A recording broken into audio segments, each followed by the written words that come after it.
जुलाई की सुबह कर्मचारियों को उम्मीद थी कि उनकी जिंदगी में एक नई रोशनी आने वाली है। देश का बजट पेश होना था। कर्मचारियों को लगा कि वित्त मंत्री जैसे ही लोकसभा की पटल पर बजट रखेंगे, शायद कर्मचारियों की टेंशन दूर कर दे। उम्मीद जताई जा रही थी कि कर्मचारियों के लिए सबसे तगड़ा ऐलान हो सकता है। लंबे समय से चली आ रही डिमांड पूरी हो सकती है। कर्मचारी भी बजट 2024 को लेकर बहुत उत्साहित थे, लेकिन बजट पेश हुआ और संविदा कर्मचारियों की सारी उम्मीदें टूट गई। जिले सहित प्रदेश भर में संविदा कर्मचारियों को नियमित करने के दावे भले ही हर सरकार की तरफ से किए जाते हो, लेकिन संविदा कर्मचारियों को पिछले कई सालों से राहत नहीं मिल सकी है। बजट पेश हुआ और कर्मचारियों में एक बार फिर से उदासी छा गई, क्योंकि इस बार भी संविदा कर्मचारियों के लिए बजट में कुछ खास नहीं था। संविदा कर्मचारियों का कहना है कि बढ़ती महंगाई के बीच वेतन सहित अन्य सुविधाएं नहीं होने पर घर चलाना काफी मुश्किल हो रहा है। नेशनल हेल्थ मिशन के कर्मचारियों की मांगे अभी तक पूरी नहीं हुई है, जिसके कारण 1 लाख से अधिक कर्मचारियों की समस्याओं का समाधान नहीं हो पाया है। लंबे समय से संविदा कर्मचारी अपनी मांगों को लेकर संघर्ष करते आ रहे हैं। संयुक्त राष्ट्रीय स्वास्थ्य मिशन कर्मचारी संघ के बैनर तले कर्मचारी 30 जुलाई को नेशनल हेल्थ मिशन कार्यालय पर जुटेंगे और अपनी मांगों को लेकर आवाज बुलंद करेंगे। संयुक्त राष्ट्रीय स्वास्थ्य मिशन कर्मचारी संघ के प्रदेश महामंत्री योगेश उपाध्याय ने बताया कि 1 जुलाई को चिकित्सा स्वास्थ्य एवं परिवार कल्याण के प्रमुख सचिव को पत्र लिखकर अपनी मांगे रखी गई थी। संघ की तरफ से यह भी कहा गया था कि इसके बाद भी अगर उनकी मांगों पर ध्यान नहीं दिया गया तो वह आंदोलन करेंगे। और अब तक इन कर्मचारियों की समस्याओं का हल नहीं हुआ है। कर्मचारियों को अभी भी उम्मीद है कि शायद 30 तारीख तक अगर कोई भी अधिकारी उनकी बातों को सुन लेता है और उनकी समस्याओं को हल कर देता है तो 30 जुलाई को होने वाला धरना प्रदर्शन स्थगित कर दिया जाएगा। लेकिन अगर 30 जुलाई तक उनकी समस्याओं का हल नहीं होता है तो कर्मचारी लखनऊ पहुंचेंगे और अपनी आवाज को बुलंद करेंगे। अटल टीवी की टीम ने इस पूरे विषय पर संयुक्त राष्ट्रीय स्वास्थ्य मिशन कर्मचारी संघ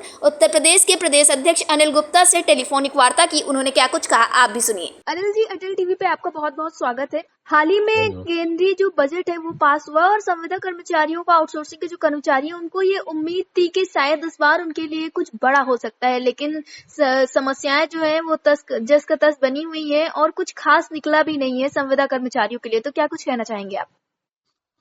ये जो लेटर आया है जो कोविड कर्मचारी थे जी, वो एक गोलमोल लेटर दिया गया है, जिसका जो है ये है कि निकाल भी रहे हैं और रख भी रहे हैं। जी, अभी कई जनपदों से फोन आया था कर्मचारियों का कि इस लेटर में तो कुछ ऐसा है नहीं। उसमें जी, ये लिखा गया है कि हमारे पास बजट नहीं है, जी, लेकिन जिला अधिकारी चाहें तो अपने जहां जहां खाली पोस्टें हैं जी, आउटसोर्सिंग से उनको रख सकते हैं। जी, अब इसमें कुछ लोग तो एडजस्ट हो जाएंगे, लेकिन डॉक्टरों, स्टाफ नर्स, ये जी, सब जो है ना, उनके साथ दिक्कत है।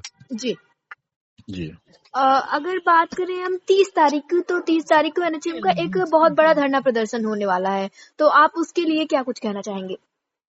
नहीं, अगर हम लोग जो मांग किए हैं, अगर उसकी बात हो जा रही है इस बीच 2-3 दिन में जी, प्रमुख सचिव से, तो ठीक, नहीं तो फिर 30 तारीख को जो है ना हम लोग पूरे जी, प्रदेश से यहाँ एकजुट होके जी। धरना प्रदर्शन करेंगे।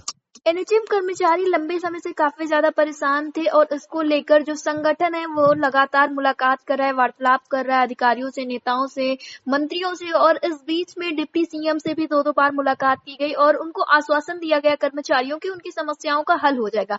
लेकिन महज क्या आश्वासन पे आश्वासन ही कर्मचारियों को मिलता चला आ रहा है? तो क्या जो सरकार है और जो नेता है, कार्यकर्ता है, वो समस्याओं को हल करना ही नहीं चाह रहे हैं? क्योंकि देखा जाए तो जो समस्याएं हैं वो बहुत छोटी छोटी सी, स्थानांतरण की समस्या हुई, वेतन विसंगति की समस्या हुई, ये सारी समस्याएं तो बहुत कम वक्त में जो है सुलझाई जा सकती हैं।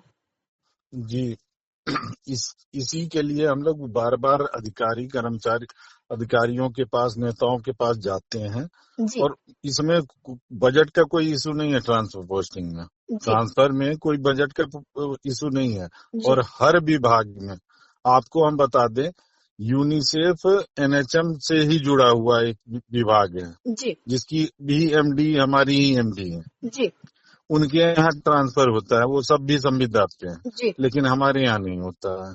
जी, ये हमारा दुर्भाग्य है और हम इन्हीं सब बातों के लिए जाते हैं जी। एमडी के यहाँ। जी, अगर देखा जाए तो ऐसा कहा जा रहा है, अगर कर्मचारियों को कोई समस्या होती है तो उनका एकमात्र सहारा बचा है धरना प्रदर्शन। क्योंकि आप हाल ही के एक प्रकरण से अवगत होंगे, ऑनलाइन अटेंडेंस का एक प्रकरण आया था जिसमें सभी शिक्षक हैं उन लोगों ने एक भारी धरना प्रदर्शन किया, अपनी मांग पर अड़े रहे और सरकार को झुकना पड़ा। तो क्या उत्तर प्रदेश में अब किसी भी समस्या के हल के लिए धरना प्रदर्शन करना पड़ेगा तभी समस्याओं का हल होगा? ये तो सरकार को सोचना चाहिए ना। जी, हम लोग तो वार्ता करने के लिए हमेशा तैयार रहते हैं, लेकिन कोई वार्ता करे तब तो। जी, हम लोग सबको लेटर दे चुके हैं जी, कि हम 30 तारीख को धरना प्रदर्शन करेंगे। अगर सरकार चाहे तो हमसे जी, उससे पहले कॉल करके वार्ता कर सकती है, जी। लेकिन कोई वार्ता करने को तैयार ही नहीं है। जी। अनिल जी, बातें ये भी निकल कर सामने आई थी, जो कर्मचारियों की समस्याएं हल नहीं हो रही, इसके कारण, जो इसके पीछे का कारण है, उसमें कहीं न कहीं ये अधिकारी हैं। क्योंकि जो अधिकारी हैं वो मूल समस्याओं को सरकार तक पहुंचाते नहीं है और जो सरकार की तरफ से सुविधाएं दी जाती हैं वो अधिकारियों के जरिए कर्मचारियों को मिलती है। तो इस बीच में जो एक गैप बन रहा है वो अधिकारियों की वजह से बन रहा है और समस्याएं इसलिए ज्यादा हो रही है। तो क्या आप उस बात से सहमत है कि जो अधिकारी हैं वो समस्या का कारण बन रहे हैं? पूरी तरह से सहमत है। अधिकारी ही हमारे समस्याओं का समाधान कर सकते हैं। जी, सरकार चाहती है कि हमारे समस्याओं का समाधान हो, जी, ये रोड़ा अधिकारी ही जी, बनते हैं।